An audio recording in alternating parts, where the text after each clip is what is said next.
The Fairy Faith in Celtic Countries by W.Y. Evans Wentz. Public domain. Please don't sue. This is Chapter 2, Part 3 of Taking Evidence in Ireland. The Fairy Folk of Tara. On the ancient hill of Tara, from whose heights the high kings once ruled all Ireland, from where the sacred fires in pagan days announced the annual resurrection of the sun, the Eastertide, where the magic of Patrick prevailed over the magic of the Druids, and where the hosts of the Tuatha De Danann were wont to appear at the great feast of Samhain, today the fairy folk of modern times hold undisputed sovereignty. And from no point better than Tara, which thus was once the magical and political center of the sacred island, we could begin our study of the Irish fairy faith. Through the hill has lain unplowed and deserted since the curses of Christian priests fell upon it, and the calm air of summer evenings at the twilight hour, the wondrous music still sounds over its slopes, and at night long, weird processions of silent spirits march round its grass-grown raths and forts. It is only men who fear the curse of the Christians, the fairy folk, regard it not. The Reverend Father Peter Kenny of Kilmasson had directed me to John Graham, an old man over 70 years of age who had lived near Tara most of his life, and after I had found John, and he had led me from rath to rath, and then right through the length of the site where once stood the banquet hall of kings and heroes of the Druids, as he earnestly described the past glories of Tara to which the ancient monuments bear silent testimony, we sat down in the thick sweet grass on the sacred hill and began talking of the olden times in Ireland, and then of the good people. And then there is a footnote. Throughout Ireland there are many ancient, often prehistoric earthworks or tumuli, which are popularly called forts, raths, or dunes. And in folk belief these are considered fairy hills, or the abodes of various orders of fairies. In this belief we see at work a definite anthropomorphism, which attributes the dwellings here on earth to an invisible spirit race, as though this race were actually the spirits of ancient Irish who built the forts. As we proceed, we shall see how important and varied a part of these earthworks play in the Irish fairy faith. The good people's music. As sure as you are sitting down, I heard the pipes there in the wood, pointing to a wood in the northwest slope of the hill and west of the banquet hall. I heard the music another time on a hot summer evening at the Rath of Ringlestown, in a field where all the grass had been burned off, and I often heard it in the wood of Tara. Wherever the good people play, you hear their music all through the field as plain as can be, and it is the grandest kind of music. It may last half the night, but once day comes, it ends. Who the good people are. I now asked John what sort of race the good people are and where they came from, and this is his reply.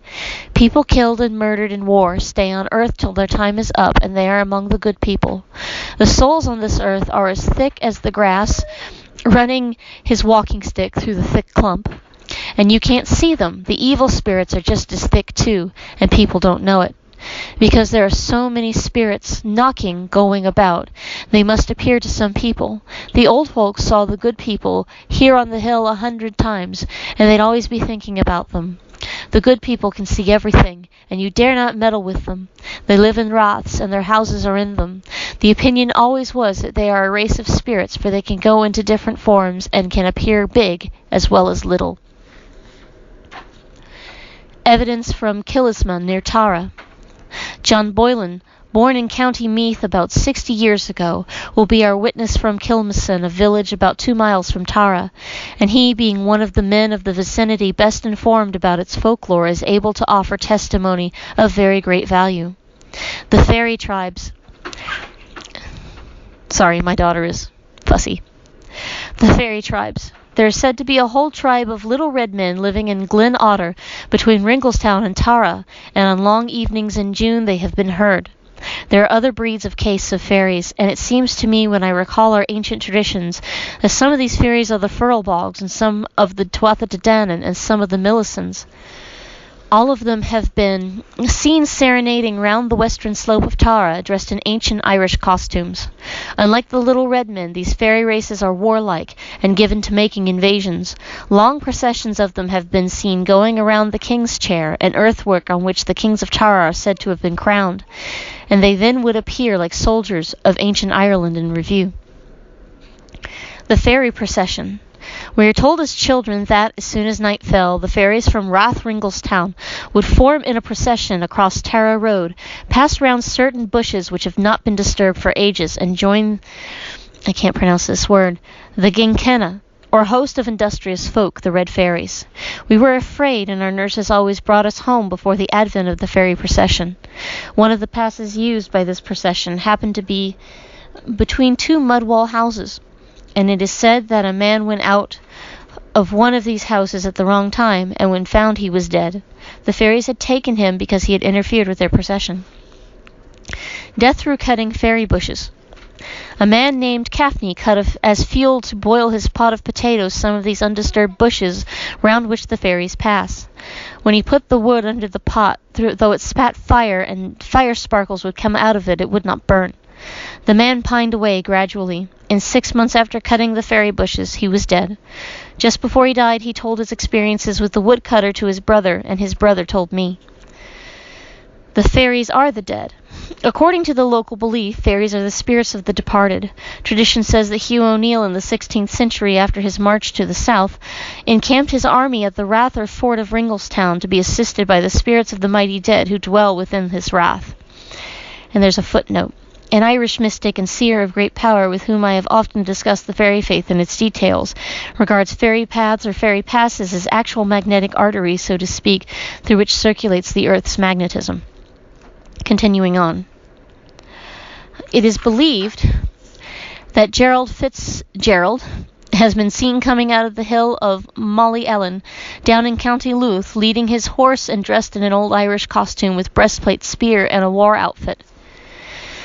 Fairy procession. Rose Carroll was possessed by a fairy spirit. It is known that her father held communion with evil spirits, and it appears that they often assisted him. The Carrolls' house was built at the end of a fairy fort, and part of it was scooped out of this fort. Rose grew so peculiar that folks locked her up. After 2 years, she was able to shake off the fairy possession by being to Father Robins's sisters, and then to an old witch woman in Drogheda. In the valley of the Boyne. In walking along the river Boyne from Slane to Noath and Newgrange, I stopped at the cottage of Owen Morgan at Rosnarig, or the Wood of the Kings, though the ancient wood has long since disappeared. And as we sat looking out over the sunlit beauty of Ireland's classic river, and in full view of the first of the famous moats, this is what Owen Morgan told me. How the shoemaker's daughter became the Queen of Tara. In olden times there lived a shoemaker and his wife up near Moat Noath, and their first child was taken by the Queen of the Fairies, who lived inside the moat, and a little leprechaun left in its place. The same exchange was made when the second child was born. At the birth of the third child, the Fairy Queen came again and ordered one of her 3 servants to take the child, but the child could not be moved because of a great beam of iron too heavy to lift which lay across the baby's breast. The second servant and then the third failed like the first, and the queen herself could not move the child. The mother, being short of pins, had used a needle to fasten the child's clothes, and that was what appeared to the fairies as a beam of iron, that there was virtue in steel in those days. So the Fairy Queen decided to borrow gifts upon the child, and advised each of the 3 servants to give, in turn, a different gift.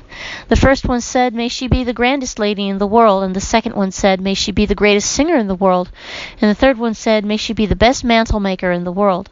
And then the Fairy Queen said, "Your gifts are all very good, but I will give a gift of my own better than any of them. The first time she happens to go out of the house, let her come back into it under the form of a rat." The mother heard all that the fairy women said, and so she never permitted her daughter to leave the house.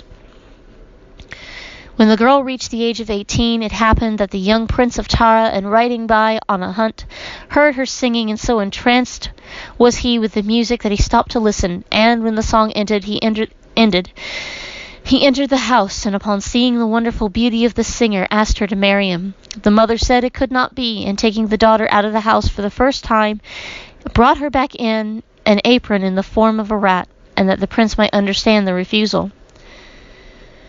This enchantment, however, did not change the prince's love for the beautiful singer, as he explained how there was a day mentioned with his father, the king, for all the great ladies of Ireland to assemble in the halls of Tara, and that the grandest lady and the greatest singer and the best mantle maker would be chosen as his wife. When he added that each lady must come in a chariot, the rat spoke to him and said that he must send her home, and on the day named 4 piebald cats and a pack of cards, and that she would make her appearance, provided that at the time her chariot came to the halls of Tara, no one save the prince should be allowed near it.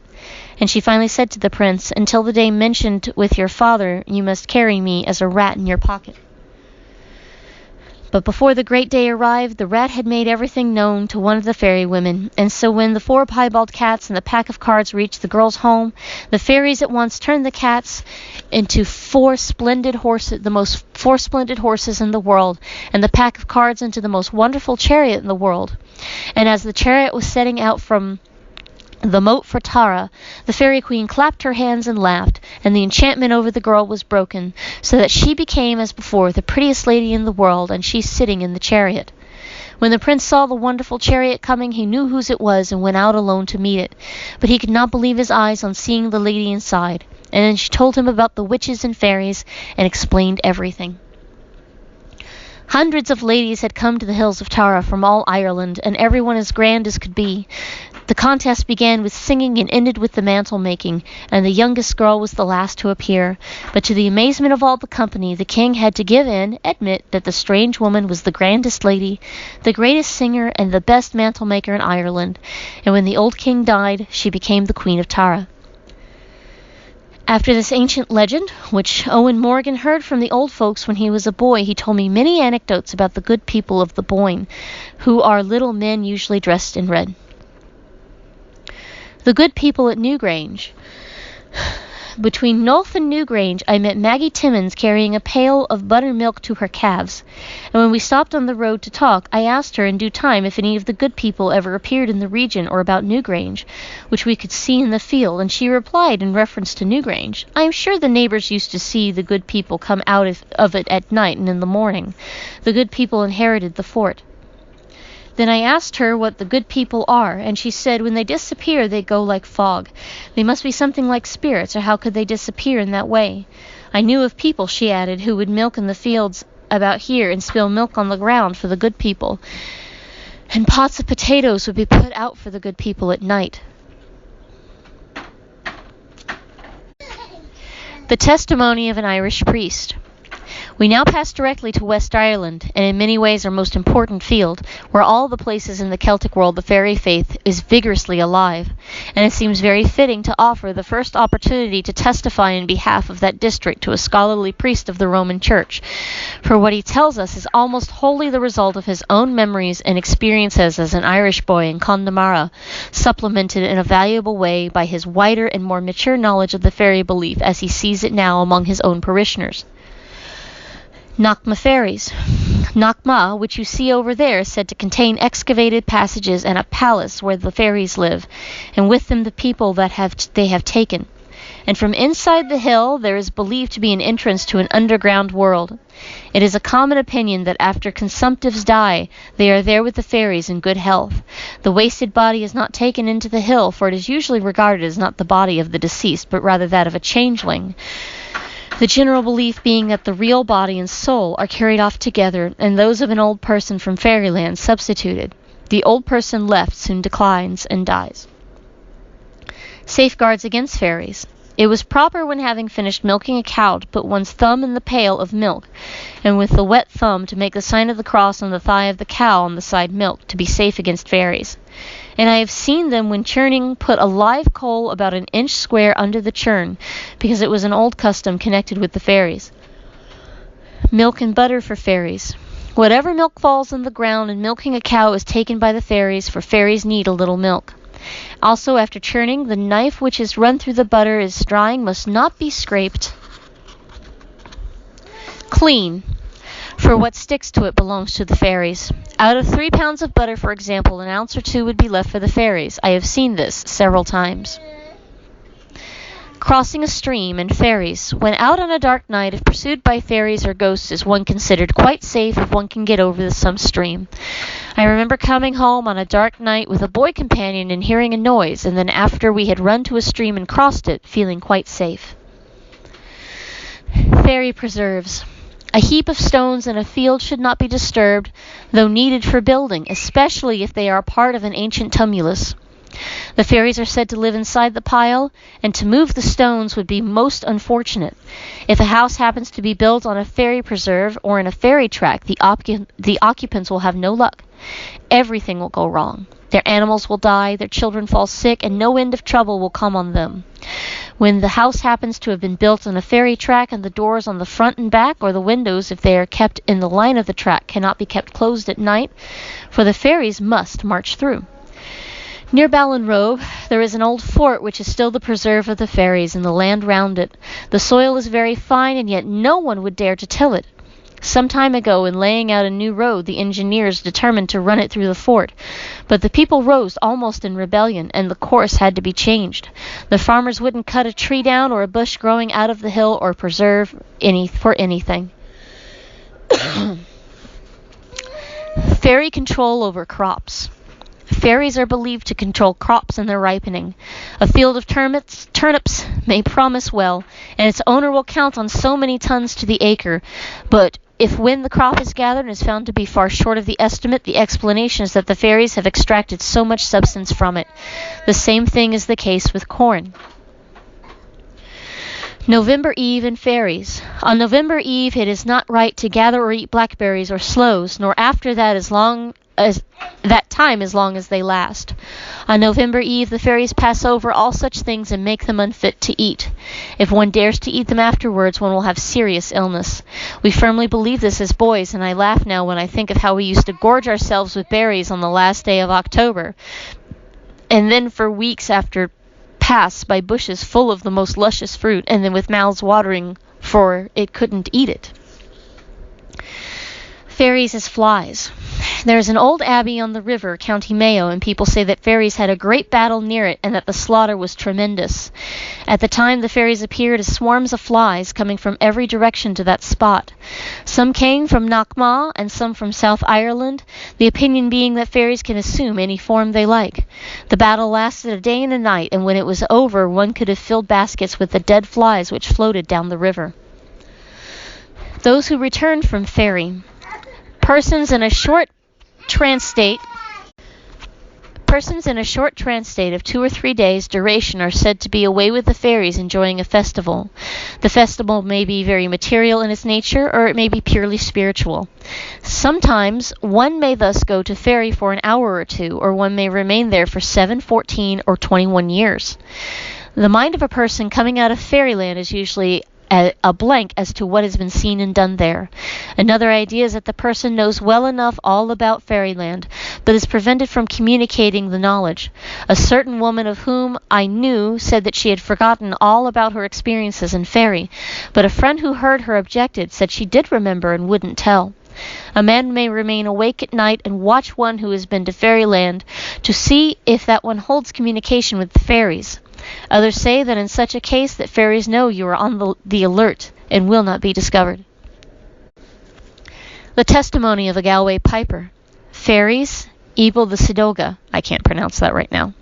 According to our next witness, Stephen Ruan, a piper of Galway, with whom I have often talked, there is one class of fairies who are nobody else other than the spirits of men and women who once lived on earth, and the banshee is a dead friend, relative, or ancestor who appears to give warning. The fairies, he says, never care about old folks. They only take babies and young men and young women. If a young wife dies, she is said to have been taken by them, and ever afterwards to live in fairyland. The same things are said about a young man or a child who dies. Fairyland is a place of delights where music and singing and dancing and feasting are continually enjoyed, and its inhabitants are all about us, as numerous as the blades of grass. A fairy dog.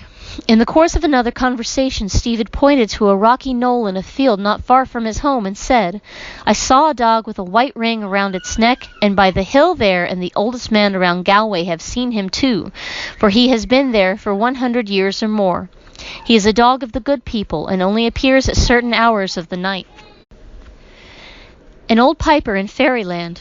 And before we had done talking, the subject of fairy music came up, and the following little story, coming up from one of the last of the old Irish pipers himself, about a brother piper, is more than ordinary value. There used to be an old piper called Flannery, who lived in Oranmore, County Galway. I imagine he was one of the old generation. At one time the good people took him to Fairyland to learn his profession. He studied music with them for a long time, and when he returned he was a great piper as any in Ireland. But he died young, for the good people wanted him to play for them.